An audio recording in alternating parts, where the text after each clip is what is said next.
Viral video aksi gerombolan remaja cegat truk di kota Tangerang, ini kata polisi. Sebuah video yang memperlihatkan aksi nekat gerombolan remaja mencegat truk di tengah jalan disebutkan di Karawaci, kota Tangerang viral di media sosial.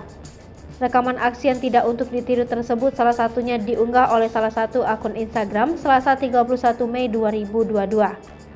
Dalam video tampak gerombolan remaja tersebut awalnya berjalan dari median jalan. Tiba-tiba ada 4 remaja yang berlari ke tengah jalan. Mereka kemudian mengadang truk berwarna biru yang hendak melintas di depannya.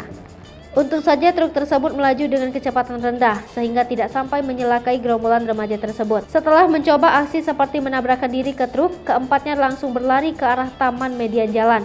Hingga Rabu 1 Juni 2022 siang, video tersebut telah disukai lebih dari 24.282 kali oleh pengguna Instagram. Kepala Seksi Hubungan Masyarakat Kepolisian Resor Metro Tangerang, Ajun Komisaris Polisi Abdul Jana mengatakan bahwa pihaknya telah menerima adanya informasi tersebut. Kini Polres Metro Tangerang sedang melakukan penyelidikan. Ia menjelaskan patroli lalu lintas dan sosialisasi kepada masyarakat akan lebih digiatkan untuk mengantisipasi terulangnya aksi berbahaya itu. Namun apabila ke depan ditemukan peristiwa yang sama, pihaknya tak segan untuk memproses pelakunya.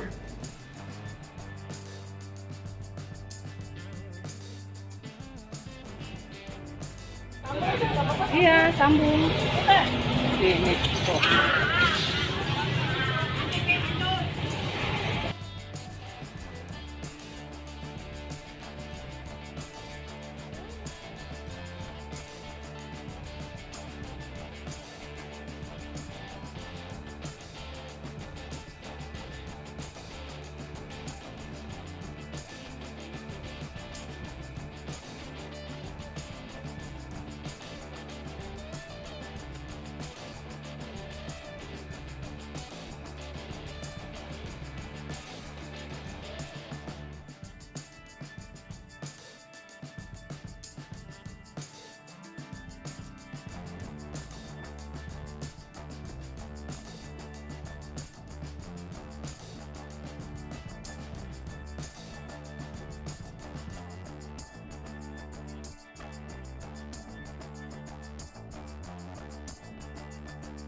Hai pemirsa Sri Popo TV, jangan lupa komen, like, dan subscribe, serta tonton terus berita-berita terupdate lainnya ya.